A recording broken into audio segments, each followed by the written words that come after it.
Where am I? Got to put on my other hat. Got this? Okay, if you would get your Bible, please, and open to Exodus chapter 3. Actually, we're going to grab the last couple of verses in chapter 2.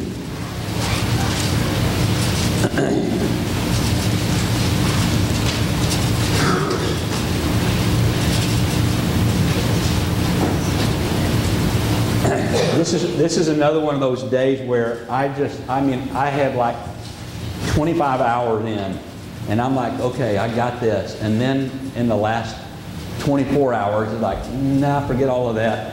Like, why can't you tell me this at the first of the week? Playing.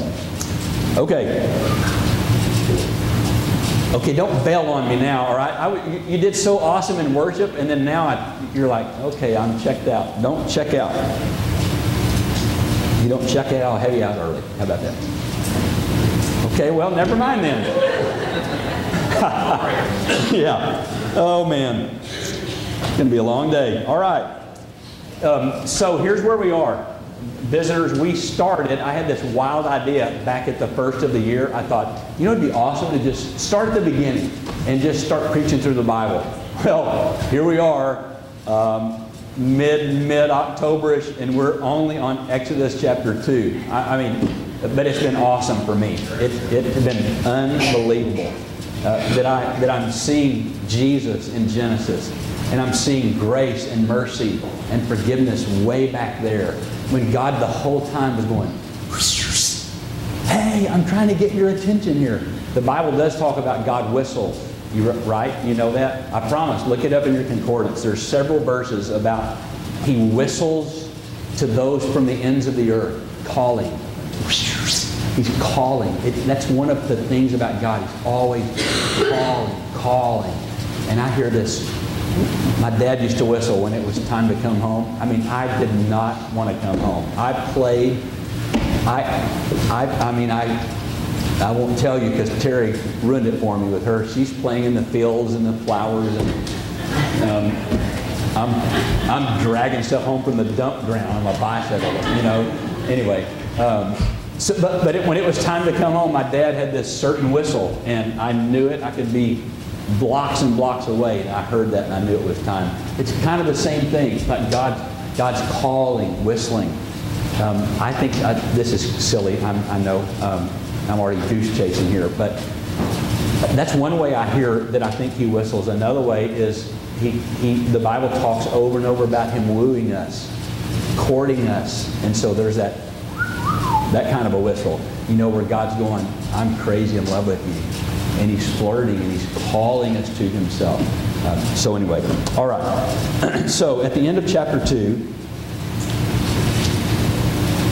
okay, remember the children of Israel, because in the days when Joseph was in the Pharaoh's house, remember there was a famine in the land.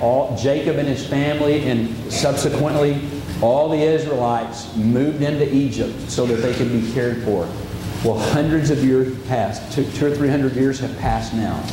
And so this nation has grown and grown to the place where the Pharaoh was really afraid of them because they had grown so large that if a neighboring country would attack Egypt, that this nation inside of the nation might side with that, and then he would be in real trouble.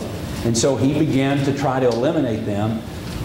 First of all, by this birth control called killing every firstborn male child, or every male child. And so they began throwing they tried the midwives and they wouldn't do it, so they started throwing every boy baby born into the Nile River to begin to kill off those that would be men so that it couldn't grow anymore. And it didn't work, and God began to intervene. And so that's kind of what's going on, just for a little historical thing. And so Moses, after being raised in the Pharaoh's house as the son of Pharaoh's daughter, which that whole story is just absolutely incredible how God orchestrated all that. Moses finally, we talked about this last week, he makes this decision to be an Israelite. Remember, he was an Israelite, but he was in the wealth of Egypt. He was raised in Pharaoh's house. He was educated in the finest universities. He was an Israelite by birth, and yet he was an Egyptian because of where he was reared. And so there was this conflict in his life. It's like, who am I? And so we talked about that last Sunday, that we have to decide, I'm this or I'm this. Jesus said in Revelation, I wish you got to be one way or the other. Be cold, be hot. But you are not going to sit in the middle being lukewarm. It makes me want to throw up. And so we have to decide. We really do. We have to decide today. I'm all in for Jesus or I'm not in at all. There is no middle ground. There cannot be. So we talked about that last week. So Moses goes, okay, I'm going to be an Israelite. And he thinks that it's up to him to go deliver the whole... And so he goes and kills a man, remember? And he got to spend 40 years on the backside of a wilderness because of that. It wasn't from Pharaoh, it was from God. And God puts him away to begin to teach some things to him that he would need to lead this nation out of bondage. Okay? So that's what's going on when we get to this verse 23. Chapter 2, 23. During that long period, those 40 years, the Israelites, the king of Egypt died. And listen to this. The Israelites groaned in their slavery and cried out. And their cry for help because of their slavery went up to God. And God heard their groaning and remembered His covenant with Abraham, with Isaac, and with Jacob. And so God looked on the Israelites and was concerned about them. So there's several things here that catch my attention. I told Terry as we're walking out the door, I said, babe, I'm plagiarizing from you today. She goes, what? And she did. She goes, no. No, she didn't. But Terry and I have these discussions, and it really does. It absolutely blows my mind what God gives her. And so she's like digging in the Word and stuff. And she came to me one day, she goes, God showed me this thing about the difference between crying and crying out. There's a huge difference. And I go, guys, you need to learn this sentence. That's it. Tell me more. Okay? I'm telling you, the way you get along with your wife is to learn these words. Oh, babe, tell me more. Okay, try that, guys. Here we go. Oh, babe, tell me more. Oh, babe, tell me more. Eric Gibbons could not open his mouth. Oh, wow. Yeah. Oh, man. And so she began to tell me about this difference. And so I'm using some of that. I want her to teach that one day, but I'm using some of that here because it's right here in black and white. There's a difference between just crying about something and ultimately crying out from this deep place. Okay, there's a difference. So we're going to look at that in just a second, okay? So it had been 80 years since Pharaoh said, kill every one of the babies, throw them in the river, okay? 40 years after that, Moses shows up, he kills the Egyptian, he's gone again for 40 years. So there's 80 years have passed since that day when Pharaoh said, every son is to be cast into the river. And so during this 80 years and even before, the Israelites had lived under oppression, suffering, pain, hardship, broken dreams, broken hopes. They had sighed because of their bondage, because of what happened to them physically. They were beaten because they wouldn't make bricks fast enough, and so the Egyptians whipped them. I mean, that's what's going on right now. And that was the reasons for their groanings that we just saw that word. But their pain, when you really look, their pain was more out of their senses rather than their spirit. The pain was like, oh, if you can just relieve me of this, relieve me of this. And so they were crying because this is uncomfortable for me. This hurts.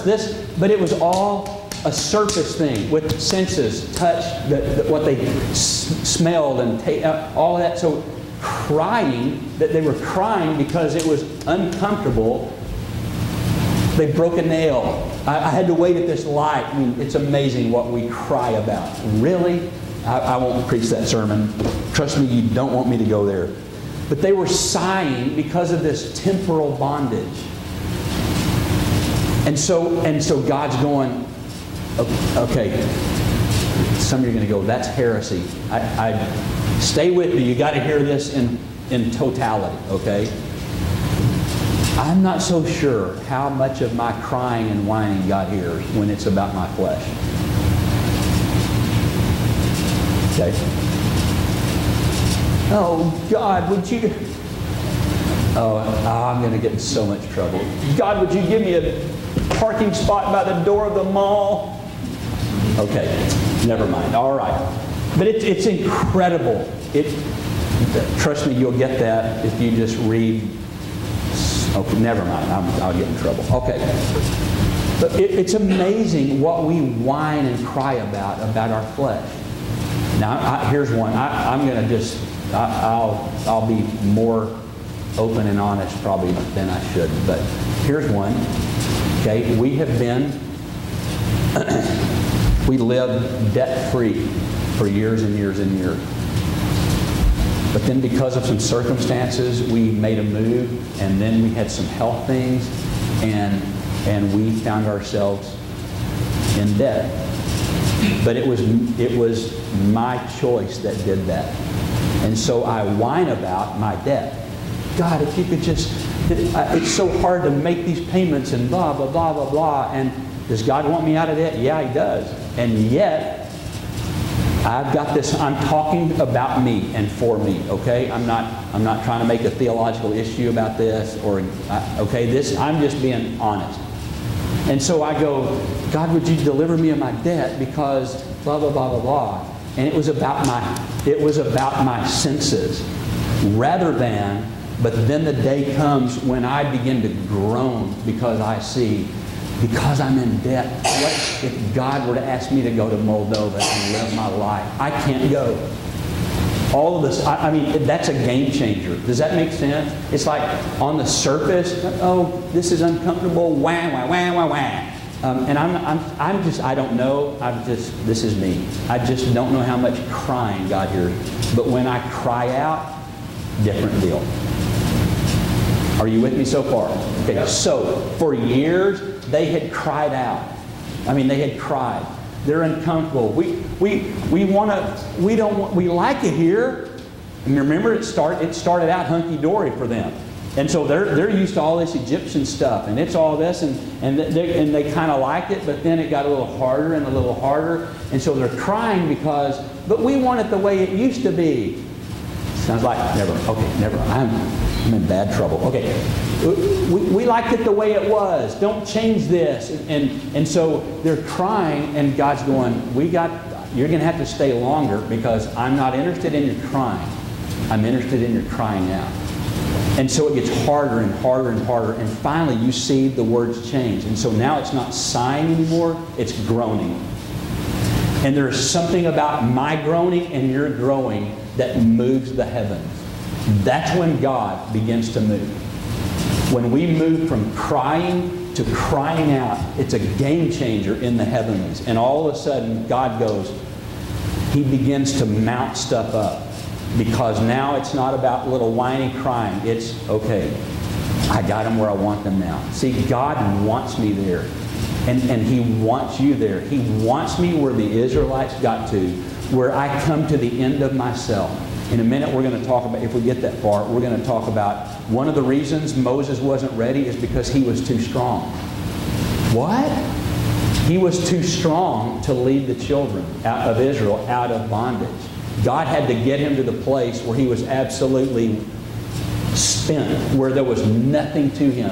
And in a minute, when we turn to chapter 3, God's going to call him from a burning bush, Moses, Moses, and he goes over there, and God speaks to him, and Moses says, who am I? That sentence says a mouthful, because back over one chapter, he would never say, who am I? He said, this is who I am.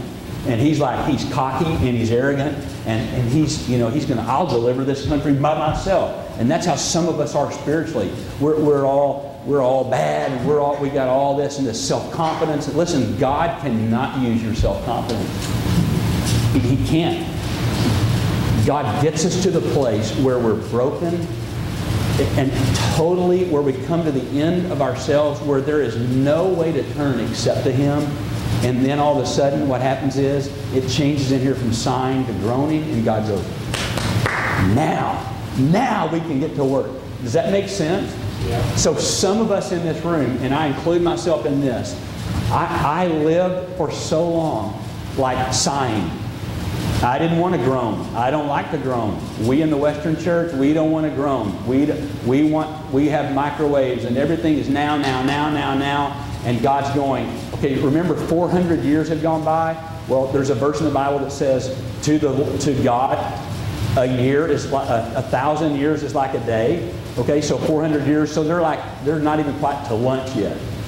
You know, I mean, in God's timing, they hadn't even made lunch. It's like 11 in the morning. 400 out of 1,000. You get that? Okay. No. All right. Okay. Let me get back to my notes. All right. So they thought this whole time the pain's just going to go away one day. What? Okay. Just hang on. The pain's going to go away, and we'll be relieved. And if God would just give us a little comfort to our flesh, our senses. But there was no chance of doing much good to Israel as far as God was concerned, as long as they were sighing just because of their bondage. They had to come to the place where they groaned if they were ever going to be released. That's another plagiarism thing. Terry's shaking her head at me like, you... She talked to me the other day about, Bobby, think about this. The difference between relief and release. See, I want relief. God just relieve me of this. Relieve me. And God's going, I don't want to just relieve you. I want to release you into all you were made to be. Okay. So God, watch this. God, this whole time, what was going on is God was weaning His people from the comforts of Egypt. 80 years, I mean, of what we just read, this 80 years worth. They went from sighing to groaning, and the whole time was God was weaning them away from Egypt, and all because He knew where they were going. He knew what was ahead. He knew that they were, what was ahead of them as they came out of bondage.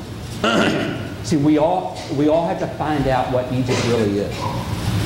And until we really discover that fully, we can't appreciate the nearness of God.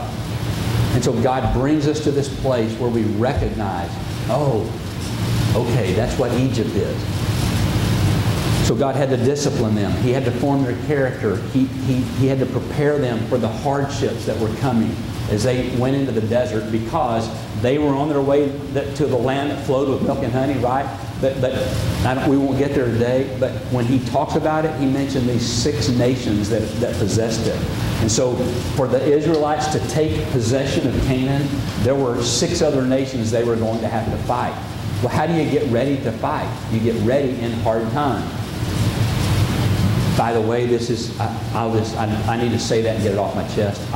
I am fearful in a lot of ways for our country, because we have lost the generations that knew how to fight. And now we've gotten so soft and so whatever. And if there were ever a situation, I got to finish that now. I kind of saw myself off here. But I'm alarmed at how soft we are, the younger generation. Anyway, so, but you get to learn to war in hardship, and so that was one of the reasons why we're here. See, here's the thing. I'll just kind of cut to the chase. I forgot. Gary had given me a set of blueprints a while back to use as an illustration, and I meant to bring those today. But it's like there are this set of prints for building.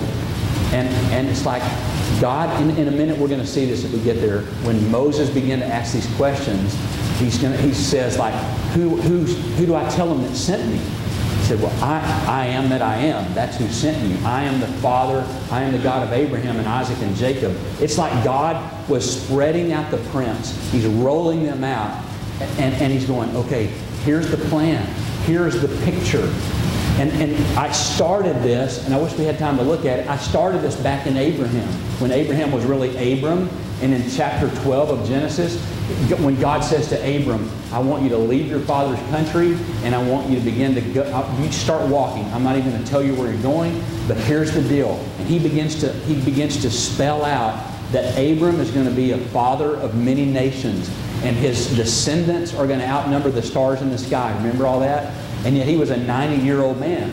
And it was an impossibility. Hello? That's what we were just talking about. It's showing up again here. It's impossible that these Israelites, and while it was a possibility, they sighed, and now they've come to the end of themselves. They're groaning. And so God was telling Moses, I'm the God of Abraham and Isaac. And it's like God was going, see these plans?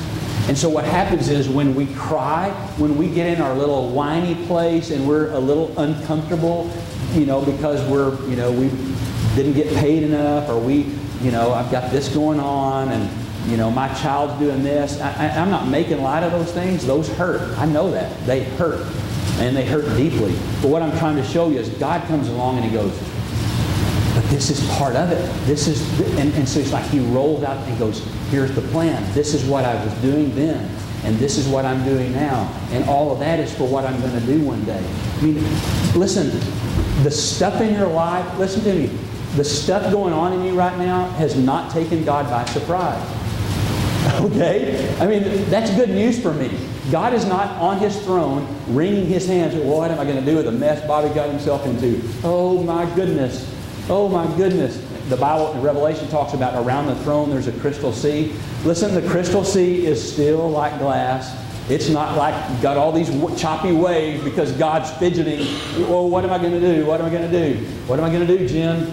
Okay, that threw me for a loop there this week. Okay, what am I going to... Listen, no, didn't faze Him.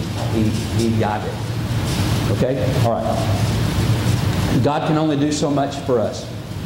When we come to the groaning point, that's when He begins to move. That's when heaven moves. I don't know if I can make this make sense. Cries are like, a cry is like a prayer that has no wings to it. Or if it does, it's like the barnyard animal wings. That they have wings, and a dog will chase them and they'll flap a minute, but they really don't go anywhere. That's kind of crying. But crying out are wings. Wings so those are the prayers that make their way to the throne room. When I begin to cry out from a place of groaning rather than sighing. Does that make sense? And I'll go on. All right. Yeah, please go on, Bobby.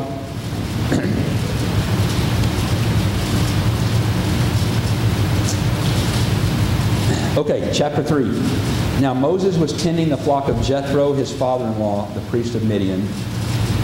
And he led the flock to the far side of the desert and came to Horeb, the mountain of God. Okay, remember now, Moses was raised in the house of Pharaoh. He had everything. It was like he lived on the silk stocking side of town. He had everything he needed, wanted. He was doted on and fawned over and all of that. He was filthy rich. But God puts him on the backside of the desert, and he's gone from the palace now to a bunch of sheep. And if you notice, he's tending sheep for Jethro, who is his father-in-law. He's not tending his own flock. So he hadn't even made enough money to buy his own flock. I mean, there's nothing about that. Okay? But why are you talking about that? Because of this. Here's the thing. He's just doing what he's doing every day. He's going through the day being faithful. He's living his life faithfully. And that's when God shows up. See, listen to me. We've got this idea that I've got to have these holy mountaintop experiences, and that if I could ever have that mountaintop experience, if I could just live in this place, if I didn't have to do what I do. Listen, that's not where God is. God is where you do what you do. We got to get that. But we've created this silly notion, this crazy idea that God only shows up when the conditions are right. I look at this verse and I go, what's a nice God like you doing in a place like this? Seriously, I mean, he's on the backside of a desert in a bunch of sheep. Some of our best friends ranch in Texas, and I help them work sheep so many times, and sheep are just stupid.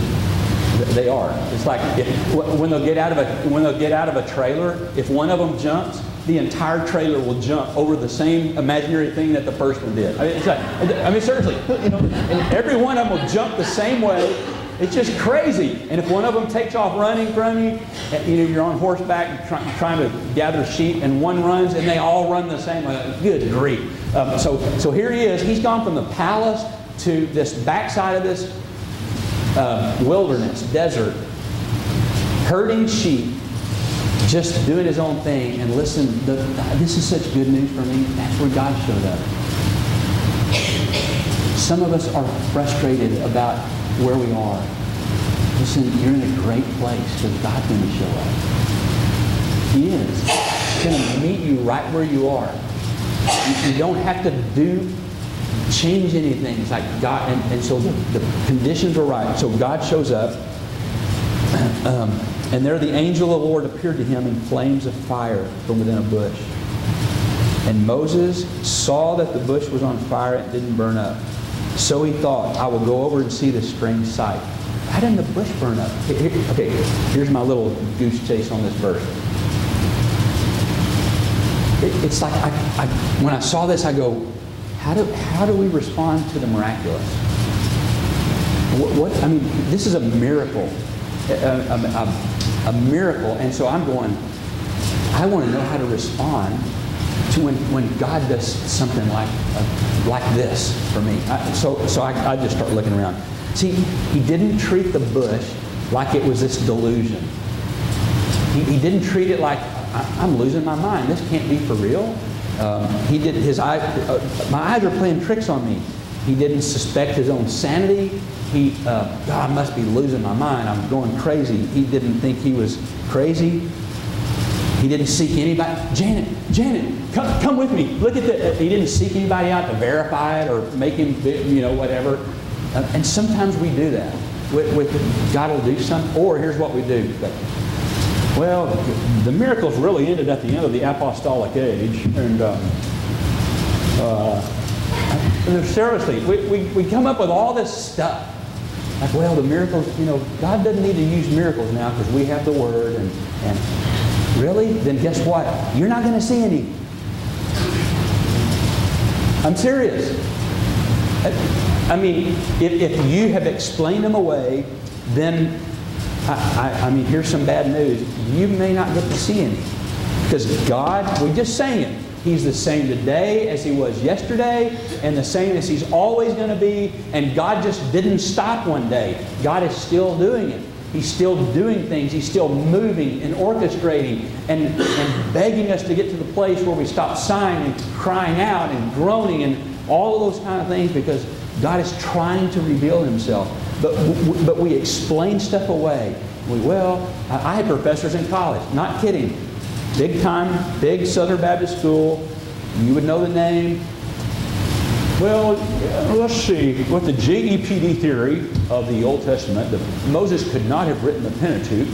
And here are a few reasons why I believe that the miracle of the crossing of the Red Sea didn't happen. Because the writer really meant the Reed Sea, not the Red Sea. And as you see, the Reed Sea is only 4 inches deep.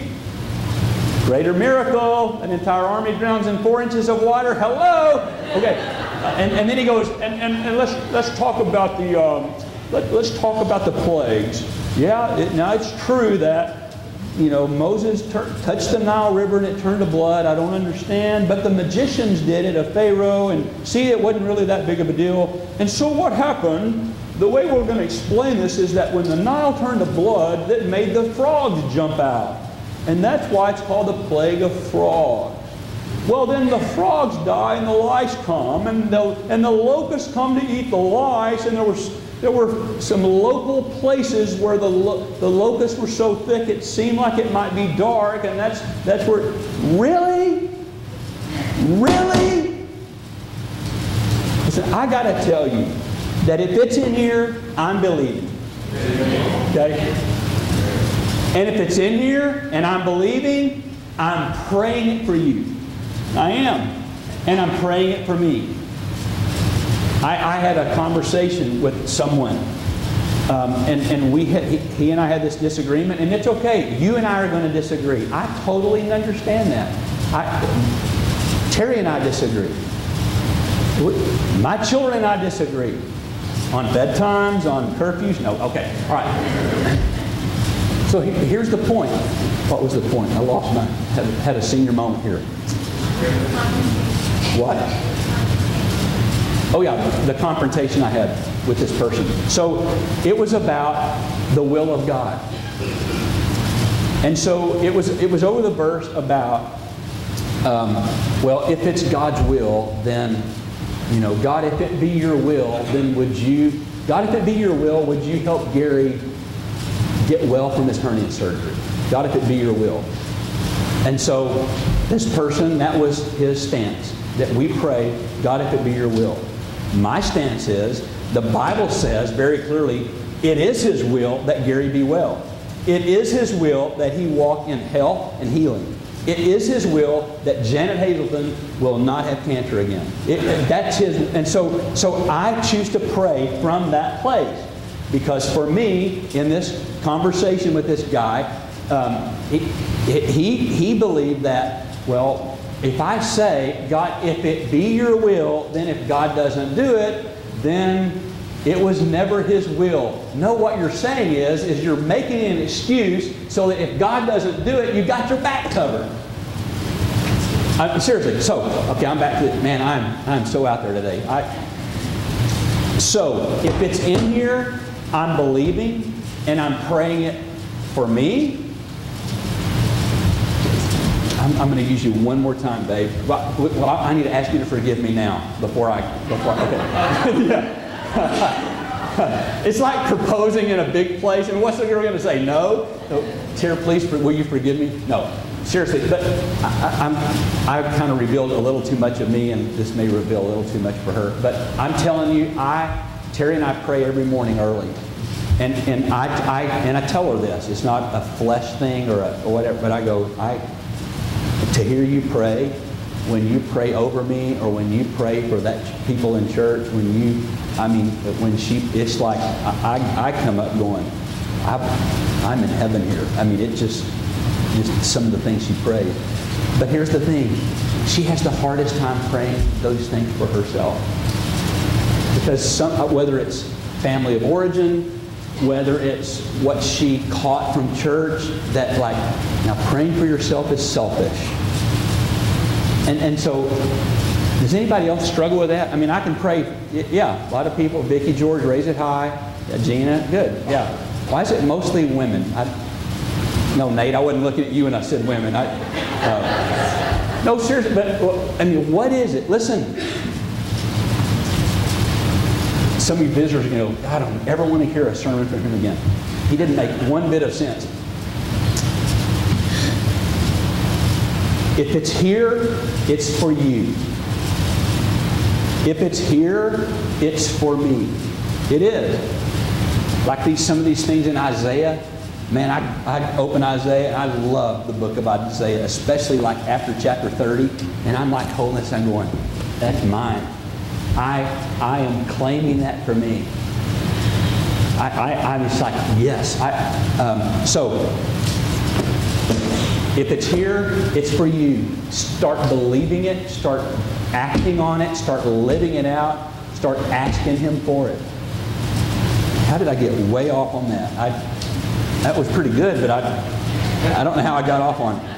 I didn't mean that I meant what, okay, never mind. Let me find a way to clear this up. Miracles, revelation, which is a miracle to me. Revelation meaning that when God reveals something to you, like you could see this passage. Oh, Jackie Kendall, in Jackie's newsletter this month, she's the lady that's coming to do the women's retreat. By the way, ladies, I don't know that it's too late, but I'll take the blame. Okay, sign up, and I'll take care of the lady that would get upset about that. No, she wouldn't. No, but so Jackie and Ken are coming to do that retreat. By the way, I'm telling you, it'll be the best thing ever. It's still worth the money. It really is. Okay, so, but in her newsletter, she talked about, and she's written books on the book of Ruth. She has taught the book of Ruth. How old is Jackie? 60? 62 years old, and has loved Jesus since she was a girl, and has taught and been in the ministry for years and years and years and years. And I mean, she devoured the Bible, the Word of God. She's voracious with the Word of God. And so in this newsletter, she goes, I saw something in Ruth I'd never seen before. I mean, one huge part of her ministry is on the book of Ruth. She has this thing called How to Avoid a Bozo, which is, she takes the word Boaz and she's teaching high school girls how to avoid a bozo, marrying the wrong person. And she did all this stuff about Ruth. But here's this lady, and she goes, how could I have missed that? I mean, because it's called Revelation. And you can be reading this thing, and all of a sudden God will go, I've got a surprise for you today, Bobby. I'm going to show you something that you have never seen before. And I read through there and I go, golly! That's called revelation. When the Word, the Logos, just the black and white, the Logos becomes Rhema. When it goes from being just a black and white word to a living word that changes everything. Okay, so revelation would be considered a miracle to me in my life. So miracles or revelation, here's the deal. They don't come. Moses walks by and he sees this bush and he didn't just keep walking. And the reason some of us don't experience things, the reason some of us miss God, is because God's from a bush going, woo, woo, hey, I'm on fire. There's something unusual going on here. We just keep walking. I've got to do my thing. I've never done that. Okay, that looked like a bush that may be burning, but that doesn't fit with my theology, and so I'll just keep walking. Nobody ever told me that might be real, blah, blah, blah, blah, blah. And we walk on by and God's going,